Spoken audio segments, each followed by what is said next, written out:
Electoral bond, जिसे चुनावी bond भी कहते हैं, आज इस मामले में देश की सर्वोच्च अदालत ने फिर से बड़ा फैसला सुनाया और हर हाल में एसबीआई को सारी डिटेल मुहैया कराने का आदेश दे दिया।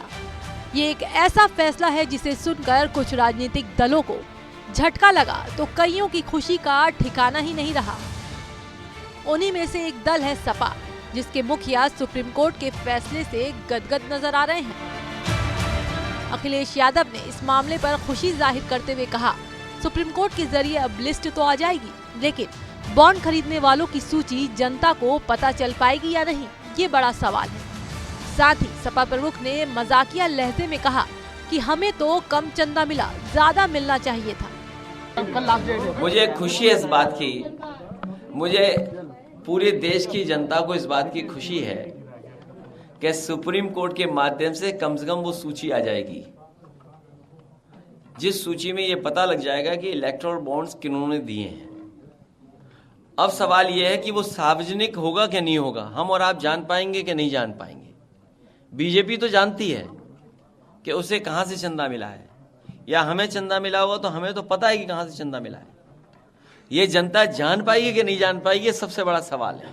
पूरे देश की जनता को इस बात की खुशी है कि सुप्रीम कोर्ट के माध्यम से कम वो सूची आ जाएगी, जिस सूची में ये पता लग जाएगा कि इलेक्टोरल बॉन्ड्स किन्होंने दिए हैं। अब सवाल ये है कि वो सार्वजनिक होगा कि नहीं होगा, हम और आप जान पाएंगे कि नहीं जान पाएंगे। बीजेपी तो जानती है कि उसे कहां से चंदा मिला है, या हमें चंदा मिला होगा तो हमें तो पता है कि कहां से चंदा मिला है। ये जनता जान पाएगी कि नहीं जान पाएगी, ये सबसे बड़ा सवाल है।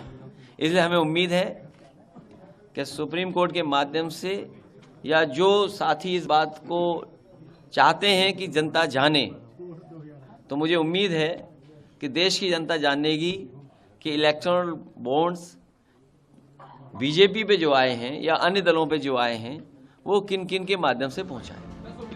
इस दौरान पूर्व सीएम ने बीजेपी के अब की बार 400 पार वाले नारे पर दोबारा कटाक्ष कर दिया। पत्रकारों से अखिलेश बोले, आपने ठीक से सुना नहीं है, वो कह रहे हैं इस बार 400 पार नहीं 400 हार होगा। अखिलेश ने इंडिया गठबंधन की जीत का दावा भी किया, कहा इस बार सबसे पहले जीत का संदेश गठबंधन का ही आएगा। वो आप सुन नहीं पा रहे ढंग से, वो 400 पार नहीं कह रहे हैं, वो कह रहे हैं 400 हार। आप सुनने में क्यों गलती करते हो? सबसे पहले समाजवादी पार्टी ने अपना गठबंधन तय किया,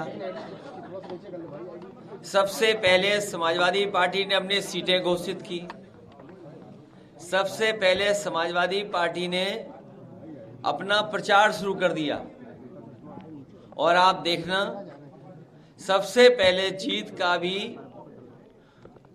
जो संदेश आएगा वो समाजवादी पार्टी और गठबंधन का होगा।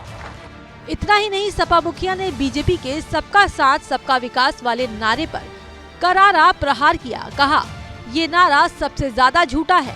उन्होंने सवाल पूछा, कहाँ विकास हो रहा है? इसके अलावा ये आरोप भी लगाया कि बीजेपी सिर्फ पीडीए का वोट हासिल करना चाहती है।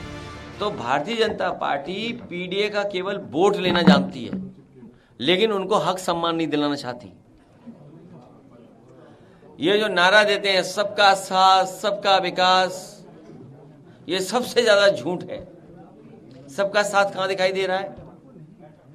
सबका साथ कहां दिखाई दे रहा है? सबका विकास कहां दिखाई दे रहा है? सबका विश्वास कहां है? इससे ज्यादा झूठा नारा और क्या हो सकता है? इसीलिए ये चुनाव संविधान बचाने का है। चलिए अब आपको बताते हैं, जिस इलेक्टोरल बॉन्ड के मुद्दे पर सपा अध्यक्ष बीजेपी को निशाने पर ले रहे थे, उस पर सुप्रीम कोर्ट में सोमवार को सुनवाई के दौरान क्या हुआ। दरअसल सर्वोच्च अदालत ने एसबीआई को बड़ा झटका देते हुए उसकी याचिका को खारिज कर दिया, जिसमें उन्होंने इलेक्टोरल बॉन्ड से जुड़े आंकड़े को अदालत के सामने पेश करने के लिए 30 जून तक की मोहलत मांगी थी। इसी पर सुप्रीम कोर्ट ने एसबीआई को फटकार लगाते हुए 12 मार्च तक सारी डिटेल देने और 15 मार्च तक आंकड़ा अपलोड करने को कहा है। बहरहाल अब देखना यह है कि एसबीआई इतने कम टाइम में चुनावी बॉन्ड का ब्यौरा सार्वजनिक कर पाता है या नहीं, या फिर इससे बचने के लिए नया पैंतरा निकालता है।